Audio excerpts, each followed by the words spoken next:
3.3 Ensinar exige compreender que a educação é uma forma de intervenção no mundo. Outro saber de que não posso duvidar um momento sequer na minha prática educativo-crítica é o de que, como experiência especificamente humana, a educação é uma forma de intervenção no mundo. Intervenção que além do conhecimento dos conteúdos bem ou mal ensinados ou aprendidos implica tanto o esforço de reprodução da ideologia dominante quanto o seu esforço de reprodução da ideologia dominante quanto o seu desmascaramento. Dialética e contraditória, não poderia ser a educação só uma ou só a outra dessas coisas. Nem apenas reprodutora nem apenas desmascaradora da ideologia dominante. Neutra, indiferente a qualquer destas hipóteses, a da reprodução da ideologia dominante ou de sua contestação, a educação jamais foi, é, ou pode ser. É um erro decretá-la como tarefa apenas reprodutora da ideologia dominante, como erro é tomá-la como uma força de desocultação da realidade, a atuar livremente, sem obstáculos e duras dificuldades. Erros que implicam diretamente visões defeituosas da história e da consciência. De um lado, a compreensão mecanicista da história, que reduz a consciência a puro reflexo da materialidade, e de outro, o subjetivismo idealista, que hipertrofia o papel da consciência no acontecer histórico. Nem somos, mulheres e homens, seres simplesmente determinados nem tampouco livres de condicionamentos genéticos, culturais, sociais, históricos, de classe, de gênero, que nos marcam e a que nos achamos referidos. Do ponto de vista dos interesses dominantes, não há dúvida de que a educação deve ser uma prática imobilizadora e ocultadora de verdades. Toda vez, porém, que a conjuntura o exige, a educação dominante é progressista pela metade. As forças dominantes estimulam e materializam avanços técnicos compreendidos e, tanto quanto possível, realizados de maneira neutra. Seria demasiado ingênuo, até angelical de nossa parte. 61. Esperar que a bancada ruralista aceitasse quieta e concordante a discussão, nas escolas rurais e mesmo urbanas do país, da reforma agrária como projeto econômico, político e ético da maior importância para o próprio desenvolvimento nacional. Isso é tarefa para educadoras e educadores progressistas cumprir, dentro e fora das escolas. É tarefa para organizações não governamentais, para sindicatos democráticos realizar. Já não é ingênuo esperar, porém, que o empresariado que se moderniza, progressista em face da truculência retrógrada dos ruralistas, se esvazia de humanismo quando da confrontação entre os interesses humanos e os de mercado. E é uma imoralidade, para mim, que se sobreponha, como se vem fazendo, aos interesses radicalmente humanos, os do mercado. Continuo bem aberto à advertência de Marx, a da necessária radicalidade que me faz sempre desperto a tudo o que diz respeito à defesa dos interesses humanos. Interesses superiores aos de puros grupos ou de classes de gente. Ao reconhecer que, precisamente porque nos tornamos seres capazes de observar, se comparar, de avaliar, de escolher, de decidir, de intervir, de romper, de optar, nos fizemos seres éticos e se abriu para nós a probabilidade de transgredir a ética, jamais poderia aceitar a transgressão como direito mas como uma possibilidade. Possibilidade contra a que devemos lutar e não diante da qual cruzar os braços. Daí a minha recusa rigorosa aos fatalismos quietistas que terminam por absorver as transgressões éticas em lugar de condená-las. Não posso virar conivente de uma ordem perversa, irresponsabilizando-a por sua malvadez, ao atribuir a forças cegas e imponderáveis os danos por elas causados aos seres humanos. A fome frente à abastança e o desemprego no mundo são imoralidades e não fatalidades como o reacionarismo apregoa com ares de quem sofre por nada poder fazer. O que quero repetir, com força, que nada justifica a minimização dos seres humanos, no caso das maiorias compostas de minorias que não perceberam ainda que juntas seriam a maioria.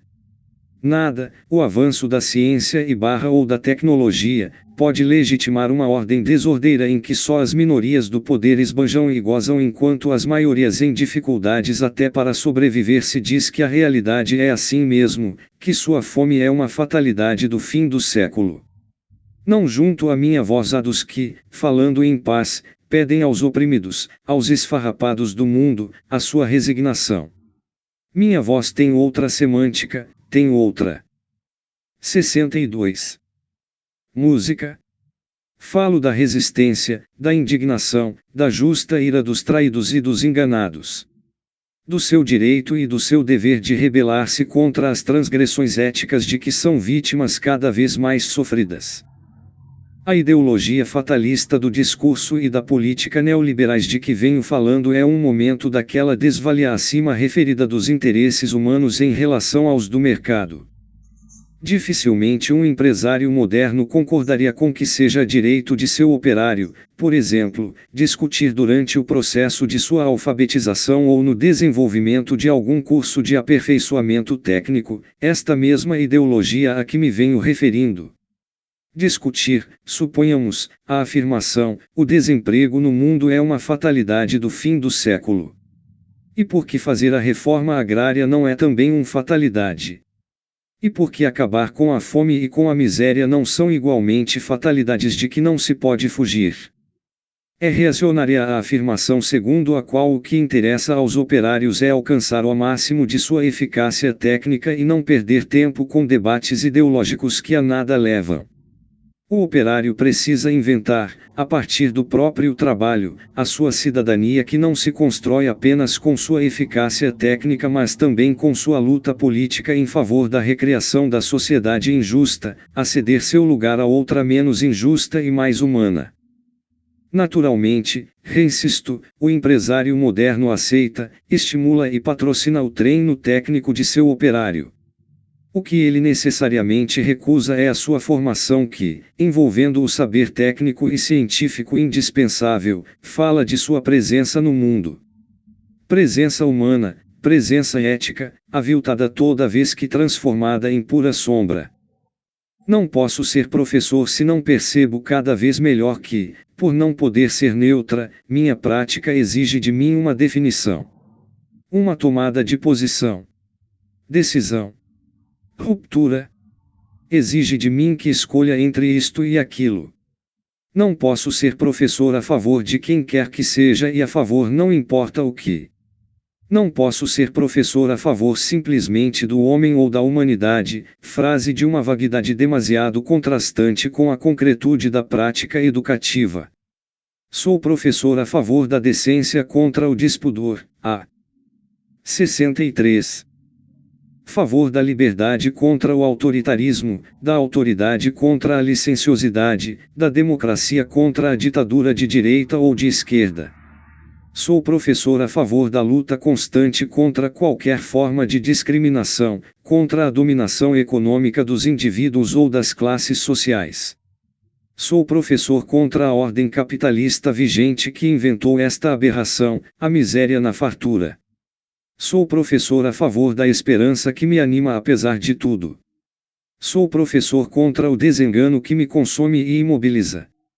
Sou professor a favor da boniteza de minha própria prática, boniteza que dela some se não cuido do saber que devo ensinar, se não brigo por este saber, se não luto pelas condições materiais necessárias sem as quais meu corpo, descuidado, corre o risco de se amofinar e de já não ser o testemunho que deve ser de lutador pertinaz, que cansa mas não desiste. Boniteza que se esvai de minha prática se, cheio de mim mesmo, arrogante e desdenhoso dos alunos, não canso de me admirar. Assim como não posso ser professor sem me achar capacitado para ensinar certo e bem os conteúdos de minha disciplina, não posso, por outro lado, reduzir minha prática docente ao puro ensino daqueles conteúdos. Esse é um momento apenas de minha atividade pedagógica. Tão importante quanto ele, o ensino dos conteúdos, é o meu testemunho ético ao ensiná-los. É a decência com que o faço. É a preparação científica revelada sem arrogância, pelo contrário, com humildade. É o respeito jamais negado ao educando, a seu saber de experiência feito que busco superar com ele. Tão importante quanto o ensino dos conteúdos é a minha coerência entre o que digo, o que escrevo e o que faço. É importante que os alunos percebam o esforço que faz o professor ou a professora procurando sua coerência. É preciso também que este esforço seja de quando em vez discutido na classe. Há situações em que a conduta da professora pode parecer aos alunos contraditória. Isto se dá quase sempre quando o professor simplesmente exerce sua autoridade na coordenação das atividades na classe e parece seus alunos que ele, o professor, exorbitou de seu poder. Às vezes, é o próprio professor que não está certo de ter realmente ultrapassado o limite de sua autoridade ou não. 64. 3.4